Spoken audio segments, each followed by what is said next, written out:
লোকসভা নির্বাচনের ফলাফল গণনা ইতিমধ্যেই শুরু হয়ে গিয়েছে। অতিক্রম হয়েছে অনেকটা সময়। গণনার আবহে টানটান উত্তেজনা প্রত্যেকটা মানুষের মধ্যেই রয়েছে। এরই মাঝে গতকাল রাত থেকে জেলায় প্রবল বৃষ্টিপাতের কারণে জল বেড়েছে প্রায় সমস্ত নদীর। বর্তমান সময়ে গণনার দিনেও বৃষ্টিতে নাজেহাল সাধারণ মানুষ। ফলে নদীর তীরবর্তী বাসিন্দাদের মধ্যে ভাঙনের আতঙ্ক আবারও দানা বাঁধতে শুরু করেছে। ইতিমধ্যে সকাল থেকে বেশ কিছু নদীর মধ্যে ভাঙন পরিস্থিতি দেখা দিয়েছে জেলার বিভিন্ন অংশে। তো কতটা অসুবিধায় পড়তে হবে নদীর জল যদি আরও বাড়ে, বা ভাঙন কতটা হচ্ছে, বা কী অবস্থা রয়েছে কোন নদীর? অসুবিধা হচ্ছে, কিন্তু মেন অসুবিধা হচ্ছে এই বান। আচ্ছা, এই বানটাই বহুত অসুবিধা হচ্ছে। এটা যদি কোনো সরকার, যেই সরকার জিতুক, এই বানটা যদি তাড়াতাড়ি বাঁধার ব্যবস্থা করে বহুত ভালো হয়।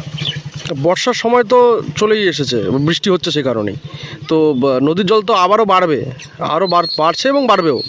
তো নদী ভাঙছে কি এখনো বর্তমান সময়? এখন বহুত ভাঙছে তো। একদিকে নির্বাচনের ফল গণনার আবহ, অপরদিকে বৃষ্টি এবং নদীর ভাঙন, সব মিলিয়ে কিন্তু বর্তমান সময় নদীর তীরবর্তী মানুষেরা নির্বাচনের ফলাফল নিয়ে চিন্তায় নেই। চিন্তায় রয়েছেন ভাঙন কিংবা বৃষ্টিপাতের বিষয় নিয়ে। বর্তমান সময়ে এলাকার মানুষেরা জানাচ্ছেন বৃষ্টিপাতের কারণে তাদের আজ কাজ করতে পারেননি অনেকেই। এছাড়া ভোটের আবহের কারণে কিন্তু অনেকেরই কাজ বন্ধ। বেশিরভাগ মানুষই দিন আনা দিন খাওয়া, তাই তো বর্তমান সময়ে তাদের এক প্রকার চিন্তার মাঝেই দিন কাটাতে হচ্ছে প্রতিনিয়ত। আপনারা তো তোর্ষা নদীর পাড়ের বাসিন্দা, দীর্ঘ সময় ধরে এই এলাকায় থাকেন। তো গতকাল থেকে তো আবারও বৃষ্টি হচ্ছে, তো কতটা অসুবিধা হচ্ছে? নদীর জল বেড়েছে কিনা, ভাঙছে কিনা? নদীর জল বাড়ছে, নদীও ভাঙতেছে। আচ্ছা, বলবো করে, কিন্তু আমাদের মেন হলো এই বানটা দিয়ে দেয় সরকার, কোনো সরকার আছে, তাইলে আমাদের এই বাসিন্দাদের বাড়ির ঘরগুলা থাকেনি। আর যদি না দেয় তাইলে তো নদী ভেঙে আমার বাড়ি ঘরও ভেঙে যাবে গা। নদী তীরবর্তী এলাকার মানুষেরা নিজেদের ভাঙন থেকে বাঁচাতে চিন্তায় রয়েছেন প্রতি মুহূর্তে। কোচবিহারের তোরসা, মানসাই, রায়ডাক, শঙ্কোষ এবং কালজারি নদীর জলস্তর কিছুটা বেড়েছে বর্তমান সময়ে।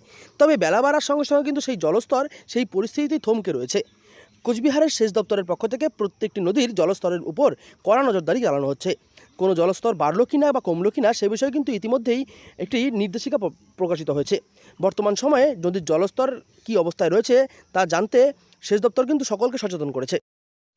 হ্যাঁ, তো নদীর ভাঙন এবং ভাঙন তো আছে। আচ্ছা, আর নদীর জল কিছুটা বেড়েছে। আচ্ছা, বর্তমান সময় আজকে তো ভোট গণনার দিন, তো আপনারা যারা এই সাধারণ মানুষ রয়েছেন তারা কতটা অস্বস্তির মুখে পড়েছেন এই বৃষ্টির কারণে এবং নদীর জল বেড়ে ওঠার কারণে? এই নদীর জল বাড়নে কোনো আমার কাজ কামাই কিচ্ছু নাই। ওই বর্ষণটা পুরা ঘরে ঘরে লোক বসে আছে। আচ্ছা, একই ভোটের আবহ, তার মাঝে বৃষ্টি এবং ভাঙনের চিন্তা। বর্তমান সময় নদী তীরবর্তী মানুষেরা এক প্রকার আশঙ্কায় দিন কাটাচ্ছেন। কোচবিহার থেকে সার্থক পণ্ডিতের রিপোর্ট, লোকাল 18 বাংলা।